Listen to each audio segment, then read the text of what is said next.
Blog Talk Radio. Hello, and thank you for joining us for Saturday Cocktails. I am so sorry, my voice. My name is Janice Ross, and we are having Saturday Cocktails today with Selena Haskins and T.M. Brown. For the first hour, we will be speaking with Selena Haskins. Selena is the author of A River Moves Forward, a mind-blowing drama of betrayal, mystery, and heartbreak. Selena, thanks for joining us. Thanks so much for having me, Janice. I appreciate this opportunity. Yes, yes. Now, let me ask you, before we get into your book, have you always wanted to write? I have. I think, being a shy kid, I had like a vivid imagination and a lot of stories in my head. So, by the time I got to high school, I really started to express myself through writing. Oh, okay. So you've been writing for quite a while then. Oh, yes. Do you remember now was it poetry or just writing stories or just pretty much anything, anything to do with writing that really caught you? It was kind of like a mix. Initially, to be honest with you, my uncle is a cartoon artist. Oh, okay. And he would write these comic strips, but when the cartoonists start to talk and you have the little bubble over their heads. Yes. I didn't like what he would have them say, so I started doing the dialogue for his comic strips. Oh, that's cute. And cute. He was like, wow, that's awesome. I wonder what this would be like if it was a story. And I started changing his comic strips into stories, like making them real people. Oh, my gosh. And okay, how old were you when you started doing that, if you don't mind me asking? I was about 15. Okay, that's great. So you were drawn to writing from a very early age, and is that what you decided to pursue at that time, or did that change at some point? I really started to pursue it like my later years in high school, like around the time they start asking you, what do you want to do with your life? Okay. And what do you want to do after you graduate? Okay. So, and at one point I thought about transferring to an art school, but because it was so far away, my parents were they just wanted me to stay at the local community school. Oh, okay. Okay, no, that makes sense, but at least you still continue to do what you enjoyed. Now, did you like to read a lot at that time as well, and what types of books did you read? I was a Judy Blume fan. I read her book Forever, like any other teenager around that time. Yes, I remember. I can relate. I just love me some Judy. And I even passed that book on to my nieces and nephews when they were in their teens. Oh, okay, wow. Do you know, I think now, is it Judy Blume that, Are You There, God? It's Me, Margaret? Yes, I remember that. Yep. I always remember that one. So, she was really good, especially for a teenager. Did you always see yourself, even though you knew that's what you wanted to pursue, did you always see yourself as a writer and looking ahead? Did you say, this is what I'm going to do? I know that I'm not looking at anything else, but this is it. Absolutely. After high school and I went away, I majored in journalism and English, and I did change my major a few times because, like you, I was interested in radio and then TV at one point, so my minor was communications. Okay. But that love for writing was just so strong that I just kind of stayed with journalism. I even started, participating in submitting pieces for the school paper and, things of that nature. That's wonderful. Now, your first book is A River Moves Forward, correct? Correct. Okay. And how was that experience in writing A River Moves Forward? And is it based on real life or is it just strictly fiction? It's a mix of both. Okay. Originally, A River Moves Forward started off as, hold on, I need to clear my throat, I'm sorry. Mm-hmm. No problem. Allergy season. Yes, I know. Originally, A River Moves Forward started off as a short story about three sisters. And I, developed writer's block, and I left it alone for a while. Okay. And I came across it like some years later, and I read over it again, and I said, wow, I need to finish this, Mm-hmm. So it actually took me 5 years, because the time I came across it again, I was getting married, and then when I started writing it, then I got pregnant and had my son, so I had, different life events that made it stop and go. Okay. And, so eventually when I finished it, I like to share it with my family and my friends, and they said, you've been writing for a long time. I think this is the story you really need to put forth an effort to try to get it published. Okay. So, and that's when I said, well, let me go ahead and at least try to, publish this one, because I have a lot of unpublished manuscripts that are just stacked on top of each other. Yes. That's how long I've been writing, so. That's good, though. No, but I mean, that's good, because when you're ready to release them, and I think there's a time for everything. So when you're ready to release those manuscripts, they'll be released just at the perfect time. Now, was this an emotional? I haven't finished reading it. However, was this an emotional read? Because to me, as I began reading through, they were there were times when I was really drawn, and there are topics and subjects that you cover on that could perhaps just really kind of take you there. And I know in certain things that you cover, I would probably have to stop and kind of walk away and get myself together and then come back to it. Is that how it was for you as you were writing it? It is a very emotional story, because a lot of the subjects are sensitive, in terms of like things like abuse and alcohol. Yes. And those are touchy subjects for some people.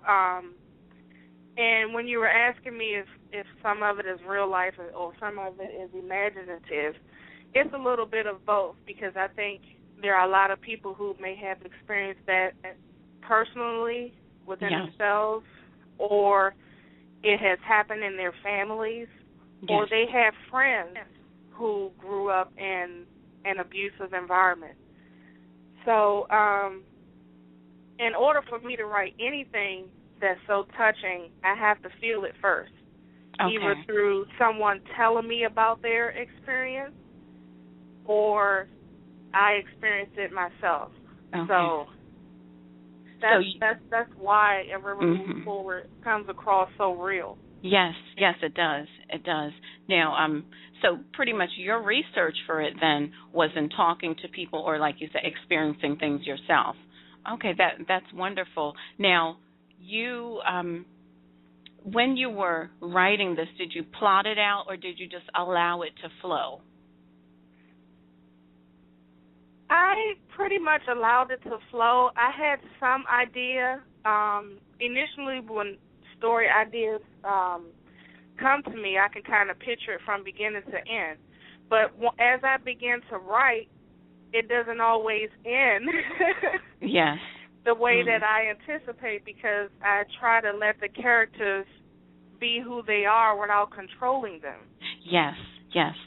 And that makes a difference, because that would come across in the writing if you were trying to, whether it's restrain them, and you have to keep each character true to their nature. Exactly. Okay. Now, I have to tell you, the oldest sister, Peaches, she's a piece of work. Yes, I've received that type of feedback before. Yeah. You know, Peaches actually is a combination of some friends I had growing up. They were just kind of, you know, rambunctious and blunt and said the first thing that would come to their minds. Oh, my gosh, yes. Yes. And she has that spirit. She's the type of character that you wish you could just reach into the book and just, every time she did something or said something, you just wanted to smack her. Right.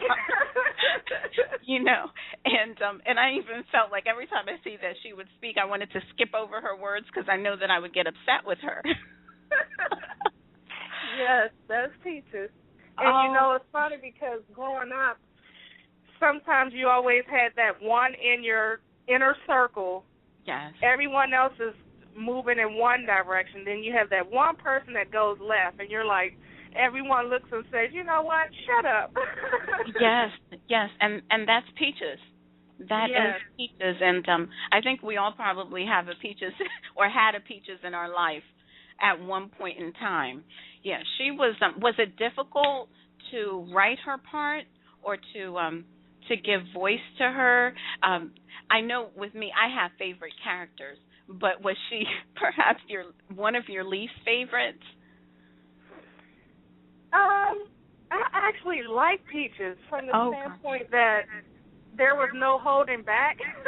Okay. I didn't have to give thought to her because I knew how she was. Whereas with Connie, the main character, who is so opposite of Peaches, I always had to be careful of her dialogue because I couldn't have her say some of the things that Peaches would say. Yes. So in those instances, I had to remember that Connie is the opposite of Peaches. So in this situation, you know, Connie may say something in her thoughts, but it may not come out of her mouth because she didn't have that same I don't care attitude like Peaches. Yes. Yes, that's true. And Peaches seems very vindictive. Oh, yes. She's very vindictive, and I feel, you know, I think I did not like the mother, and one thing that I struggle with,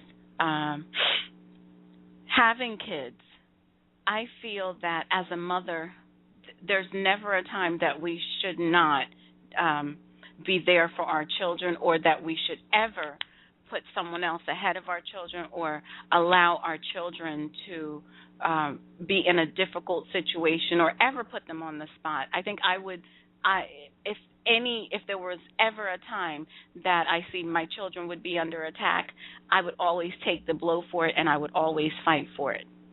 Absolutely. And always feel justified. And you saw that she wanted to be a good mother. She really did, but it was hard for her because because of life and circumstances and so forth.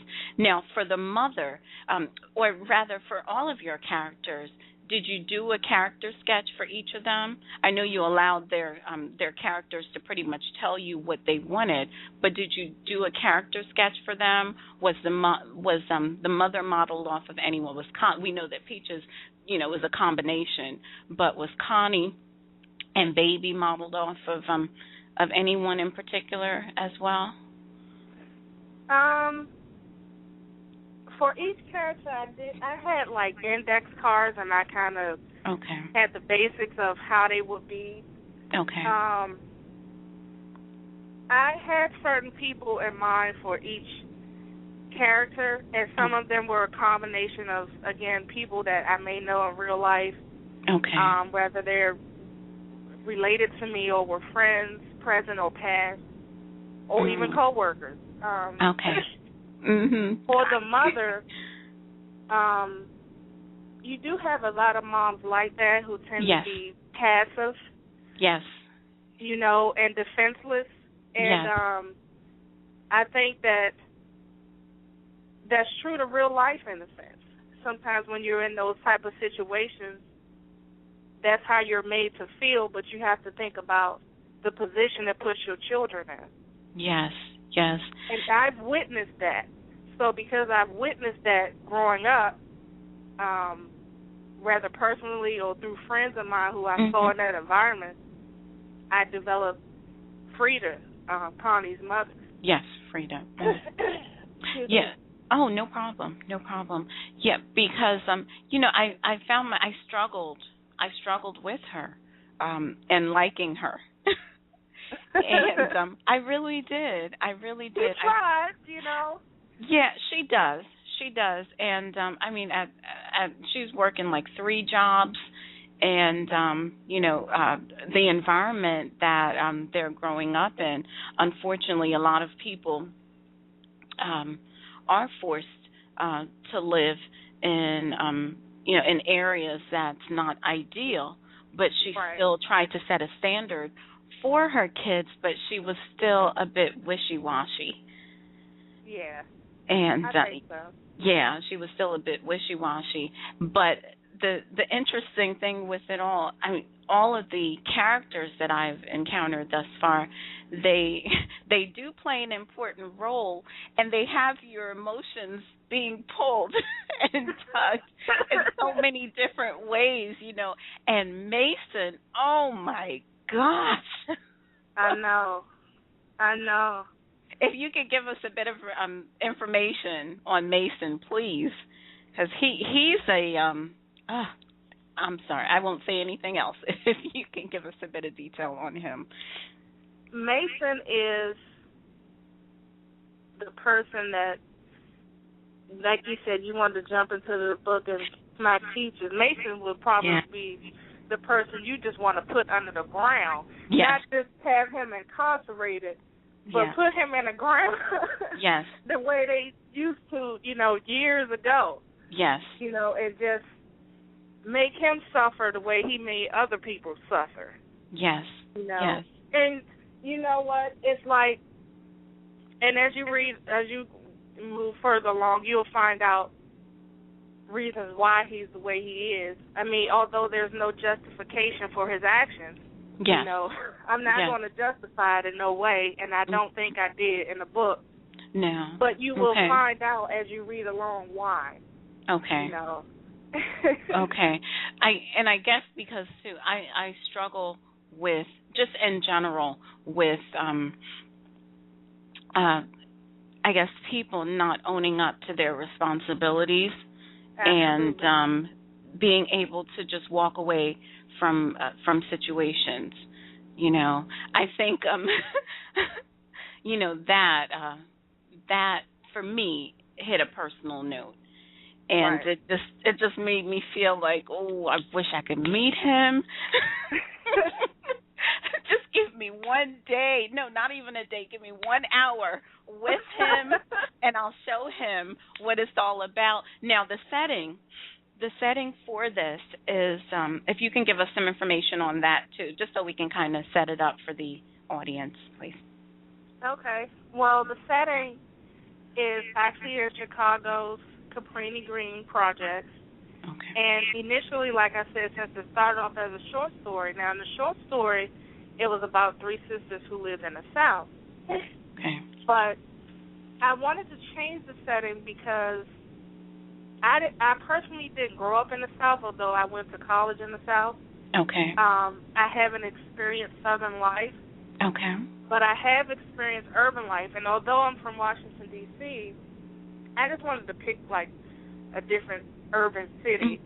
Okay. And I did research on people who actually lived in Cabrini Green during that time. Okay. Also read books about it. And wonderful. I said, I think this would be a perfect setting for them. Okay. Nice. So now you said you grew up in Washington, D.C. I hear a Southern accent. I know. You know what? We're the South, but we're not the deep South. Yes. That's the best way to explain it. And my father is from North Carolina, so maybe I picked up on his accent over the years or something. I don't know. Could be. Or it could just be me, And you went to school down there, so. I went to school in Charlotte, North Carolina. Yes. Okay. Yeah, I've been to North Carolina quite often. Yeah, and I like the North. I like it, but then when I was going there, I was like, oh, it's so slow down here, so this is so that. But now I have an appreciation for it now that I'm older, because I actually want things to move at a steadier pace. Okay. And not so fast. See, I like the city. I like New York. You like the city? No, I don't like New York. I love New York. Oh, man. Just to visit, though. Just to visit. Yes, to visit. Well, there's always something going on there. And living on the East Coast, especially when you're in the Northeast corridor here, it's close enough that you could always drive up there and enjoy that area. Now, are you so you're fairly familiar then with Chicago? Yes. Okay. Because I try to envision the area and so forth. Yeah, A River Moves Forward. Now, how did you come up with the title A River Moves Forward?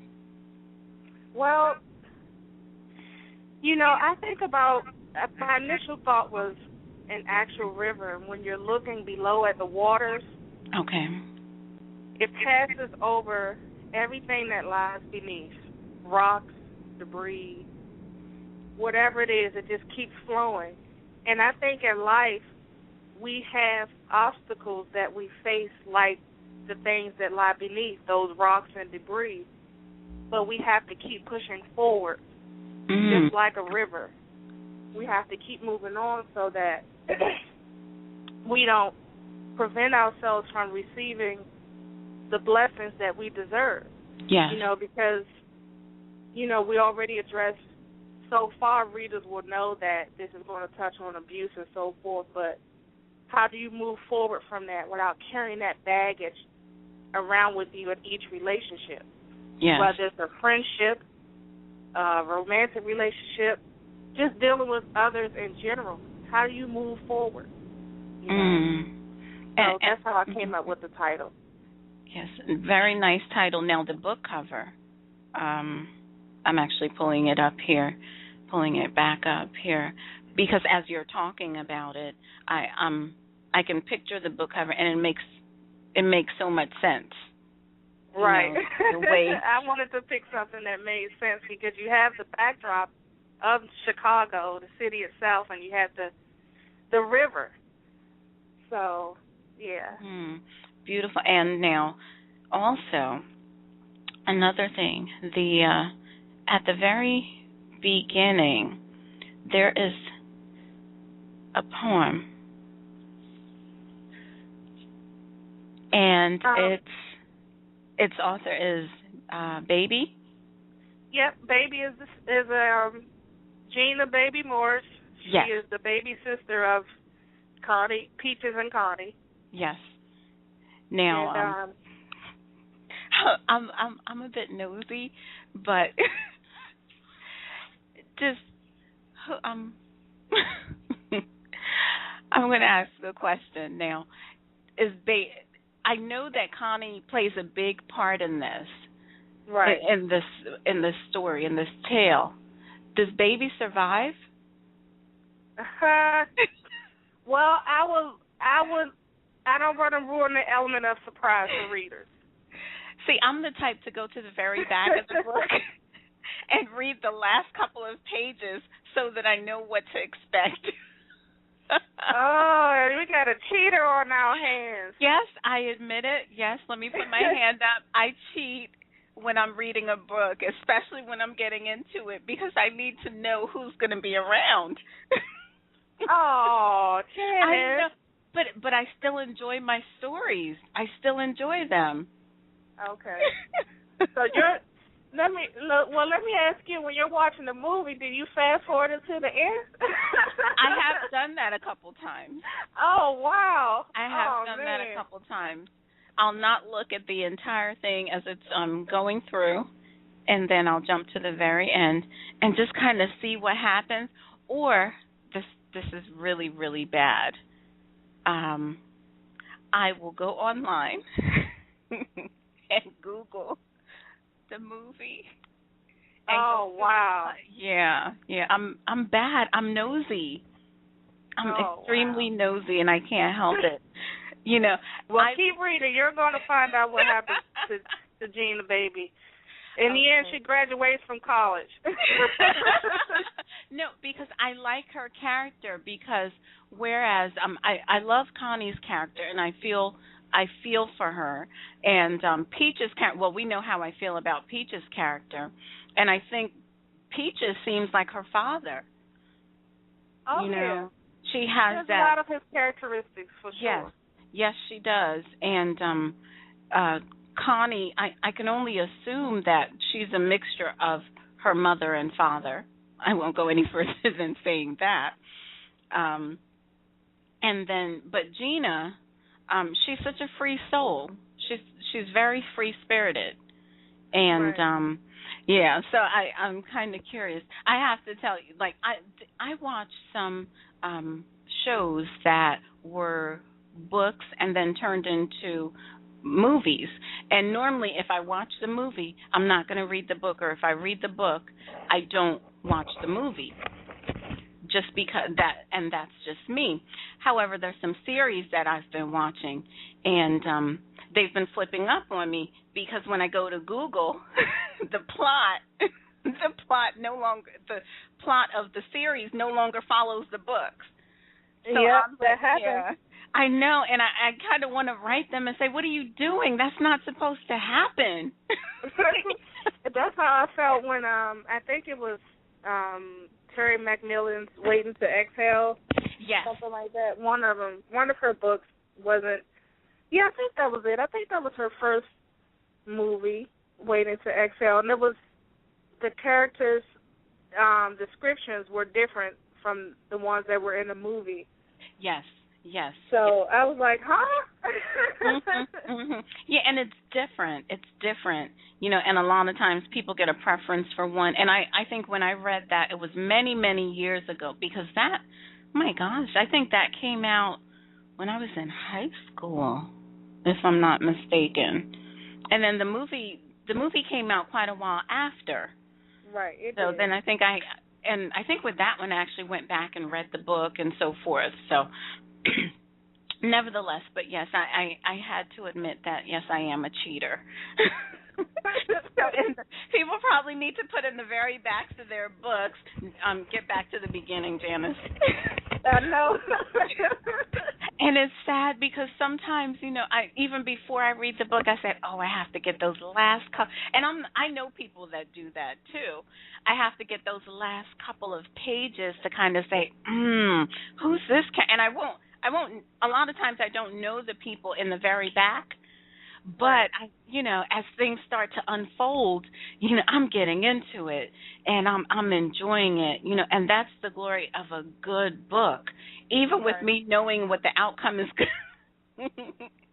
going to be, I'm still getting into the book, Right. So, yeah, that's bad. That's really bad of me. However, now, you're working on a sequel to A River Moves Forward, correct?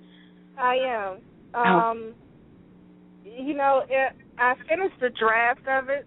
Okay. And as I'm getting feedback from people who have read it so far, there are some things that I want to go back and add into it and make sure that I include it so that everyone is happy. Oh gosh. So how many books will be in this series? Have you decided yet? There will be 2. Because, like I was saying, I have a lot of other unpublished manuscripts. I have so many other things that I would like to go back and read through, see what I can change to make it more modern, Okay. And try to publish those as well. Okay. Now, since A River Moves Forward was your first book, how was it when your book was released? How did you feel? How did I feel? Oh, yes. My goodness. I felt great. I mean, I could barely sleep like the first few nights, and I would keep pulling it up online. Like, is that really me? Is that really my book? And I think I may have texted some of my closest friends and my family, like, in 1 or 2 in the morning, like, pull up your internet. Look and see what my book is up. I mean, that was, you know, it felt like I was getting married all over again. You know that excitement you feel, look, I'm getting married tomorrow. And then when it finally happens and you wake up that next morning on your honeymoon and you look next to you and he's there, well, I felt like that with my book, like, it's there. You know, it's finally happened, you know. Wow. I felt that same level of joy. I mean, it's nothing like it. And then when they send you your comp copies in the mail and you actually get it in your hands, the paperback, it's like, this is real. This is real. It actually happened. So, you know, I felt great. Yes, I saw your pictures on your website. With your books. I think you had just gotten them. And trust me, I know the feeling. It's such a surreal feeling, and you kind of have to pinch yourself and say, is this really happening? Now I know, do you believe that this is what I was meant to do? Absolutely. It's like confirmation, you know. Mm-hmm. It really is. It's like, because the thing that people don't realize, even though, you know, a lot of people have been keeping up with me through the years, you know, everything that I write, I share with them. There's a lot that goes into writing. Once you get out the initial story, you get into the rewrites from your editing, which that's the exhausting part for me. Yes. Because at some point you can almost, from having to rewrite your story over and over again to as close to perfection as you can get it, you almost memorize the whole thing. So it's like you can stand before an audience and just tell the whole story. So when it's finally over with, when the hard part is over with and you actually get your printed copy, you just, you exhale, and you're just so glad that it's finally finished, and at the same time you're just happy to finally have it out there to share with the world. Yes, yes. And then do you automatically start thinking ahead that, okay, I have this out of the way, I'm excited about this, so moving on to the next task? Absolutely. I'm already there. I'm trying not to do too much at one time, but it's like with, you know, as I continue to receive so much positive feedback, it makes me more eager to hurry up and finish the sequel. Yes. But I know I need to kind of just absorb this moment, you know, just kind of embrace everything that's happening right now and still give it a little time, because it just came out in February. Yes, know? February 17th, correct? Yes. Yes, okay, great. Now, what is one, I know you said you've had different people read the book. What's the biggest comment or question that anyone has had since the book has been released? With this one I've received, are you talking about me? Really? You know, almost like, what was the movie, The Best Man, how he wrote that book and everyone was like, are you talking about me? You know, who are you talking about? You know, and, you know, I tell them, it's not just about you. You're not the only person I know that experienced this. Well, who else are you talking about? You know. So that's one of the biggest questions, and in all honesty, it's not one isolated person. It really isn't. You know, and I think that would be unfair to write about somebody else's life without their permission. Well, even though it's fiction. But each character, I think, is a mix. Mixture, yes. You know, it's a mix of different people and then my own imagination. So, and that's how I explain it to them. Okay. That's good. That's good that you're able to take. I know you can probably, I know with me, I can see like one thing and just take it and run with it. You know, my imagination will just kind of take off from there. And whether it's a slight, like a slight behavior or something that kind of just sticks out to me, even in I might see someone that I don't even know and see like they have some sort of condition or so. And so I know exactly what you're saying with that. Now, so you do get a lot. Have you been able to do like any functions and so forth, going out and talking to people? And this is sort of a two-part question. And what is it that you want people to take away from this amazing book? I've had some direct contact with people. I haven't had any scheduled events yet. That's what I'm working on, my whole press kit and everything. Okay. But for now, I've been kind of using this platform of, Blogtalkradio, and I know other people who have their websites and they conduct interviews with authors that way. So I've been taking, like, baby steps, like, in preparation for, like, once I send out my press kits, for when it's time for me to actually speak before, a crowd of people or something like that. Yes. It was something else you asked me. Yes. Oh, no problem. No problem. I'm sorry. I can go on and on and on. No, you said something about me speaking at events, and then there was another part of the question that. Yes. No, I was wondering what's the biggest thing that you would want people to take away from your book? I mean, there's so much that you cover, so many social issues that you touch on. There are just a bunch of different issues that I touch on. Well, for one thing, I think that there's a stereotype that I wanted to break in terms of people who grow up in certain environments. Like, there's a stigma attached to them that everyone who grows up in a housing project are not intelligent, are not talented, they keep themselves unkempt. All of those stigmas that are attached to them. And with this family, even though they had some serious issues, none of that affected their thinking ability. None of it affected how they took care of themselves. They were hard workers. And I tried to break that stereotype, and to show people that even if you are living in that environment, you can rise above your circumstances. Yeah. So that's one thing that I really wanted to touch on, because I've had many friends who grew up in public housing projects who were the smartest ones in the class, smarter than me too, So intellect plays no part in where one lives, how they dress, what they look like in any way. Yeah. So I wanted to address that. And then the other thing, of course, was abuse and how you overcome that.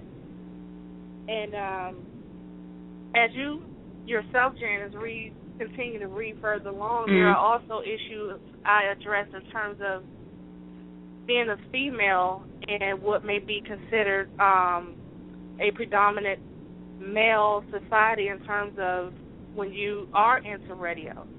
Or when you are in certain fields where it's dominated by males. Like, for example, you have more male sport commentators than you have female. Yes.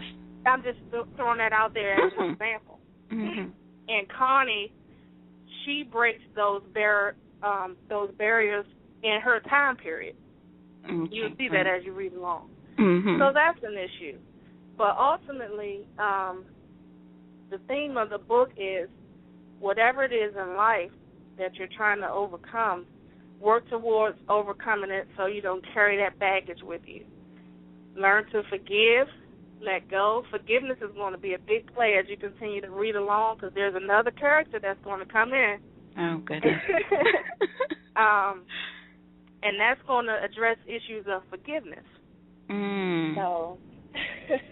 Well, it's really so it'll help me to forgive the characters that I'm upset with already.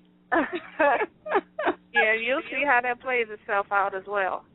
That's fabulous. So now, when in writing a book, in writing any book, how do you determine in advance what issues you want to cover, or do you have an idea of what issues you want to cover, or as the book develops? A little mix of both, because in the process of writing A River Moves Forward, there have been other issues that have come up. And I may say, oh, you know what, I could include that particular issue in this book as well. Yes. And then at some point you have to put a period at the end of the sentence, of course, and say, look, I can't tackle everything in this one book.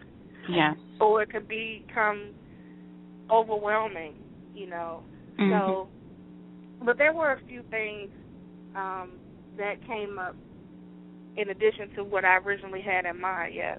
And I just added them in. So that's great, though.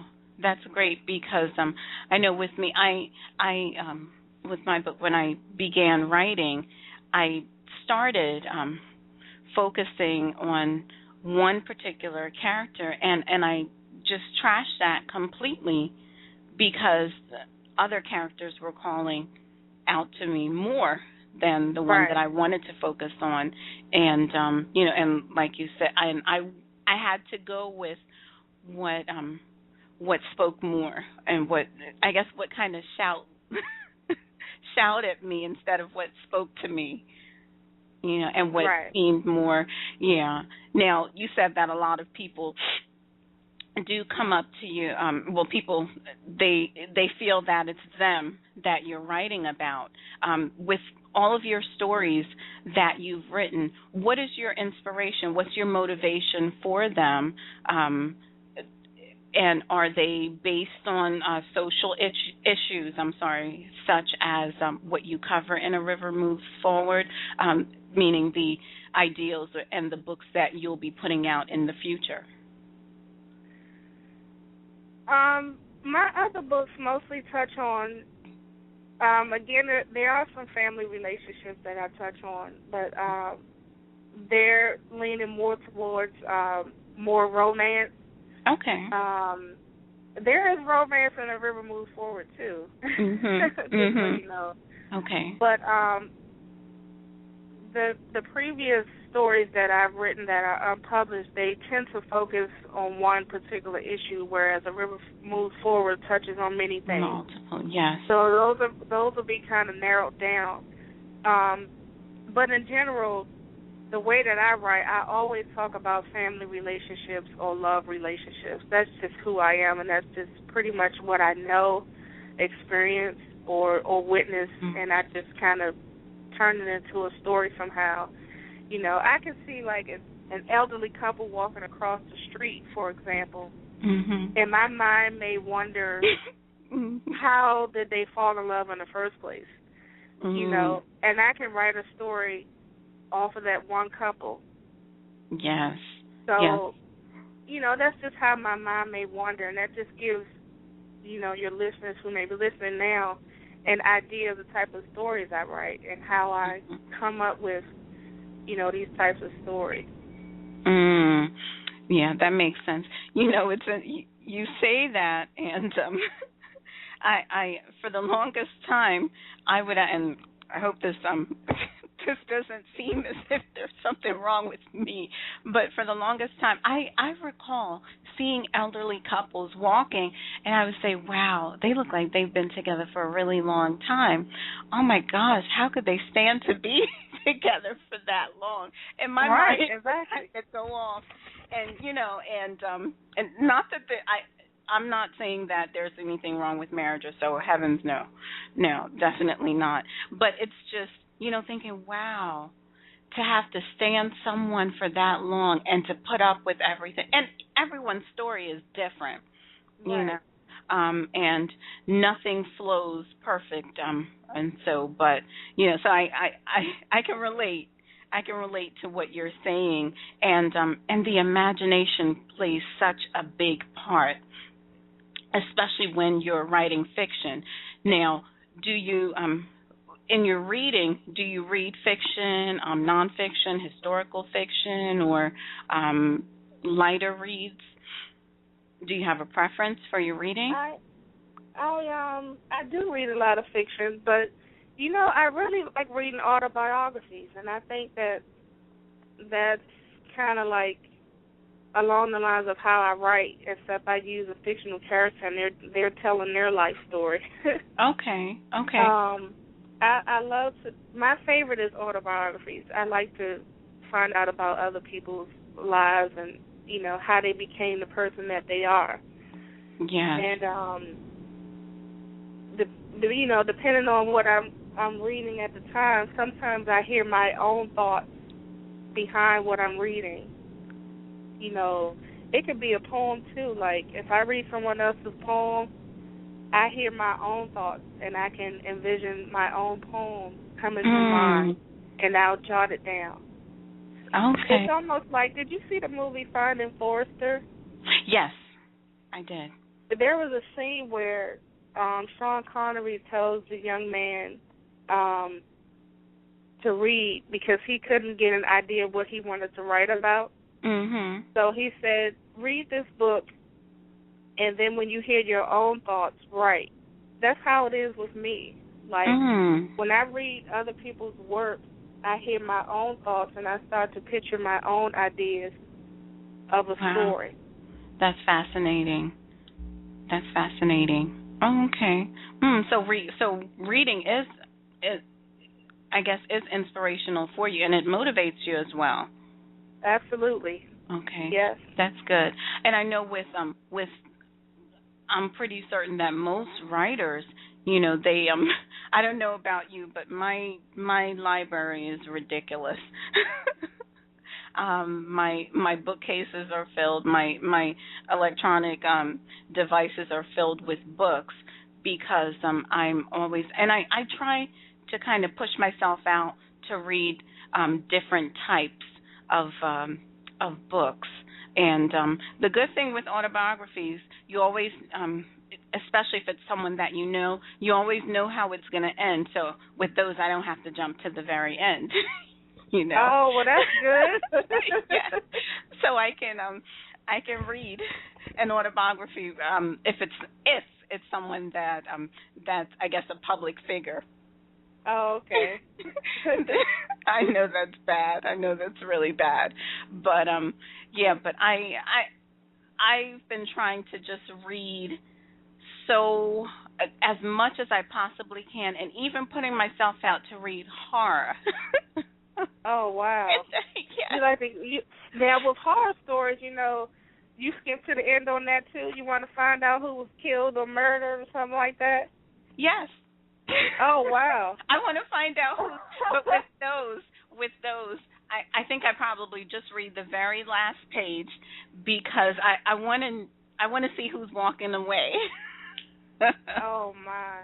I know, that's so bad. That's so bad, and I'm so sorry.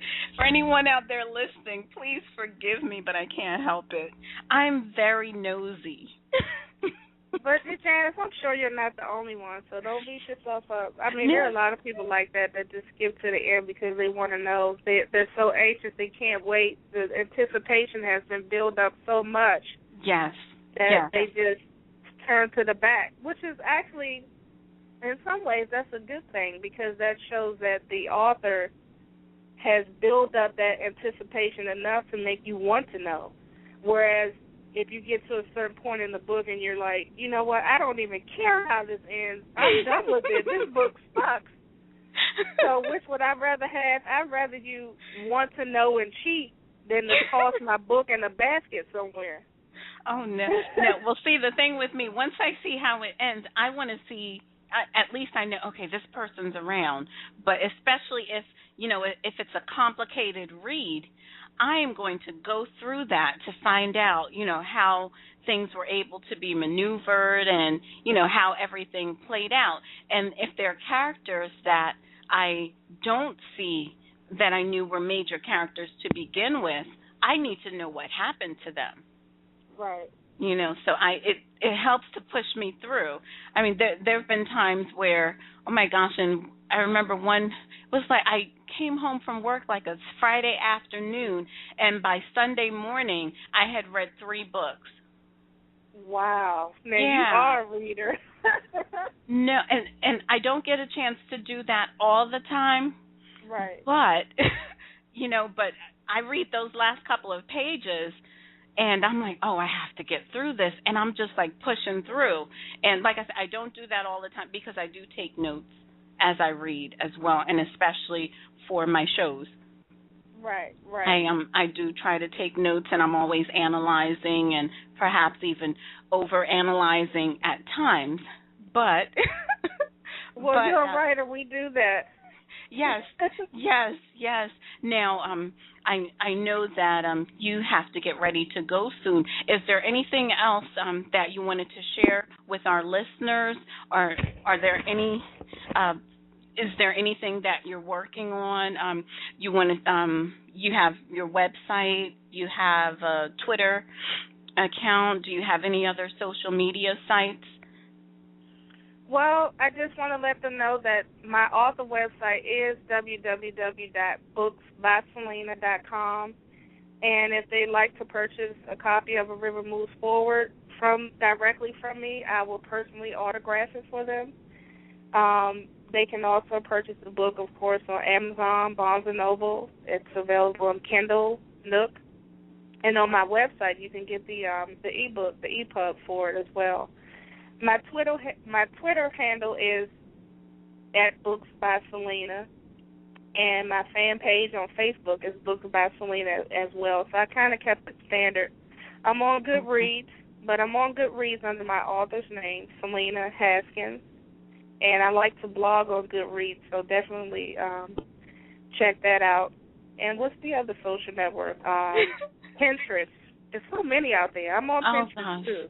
Yes. And I hope I'm pronouncing that correctly, but I'm on there too, and I'm under author Selena Haskins on Pinterest. So you can find me. Google me. At this point, I'm on all the social networks, so if you Google me, I'll come up.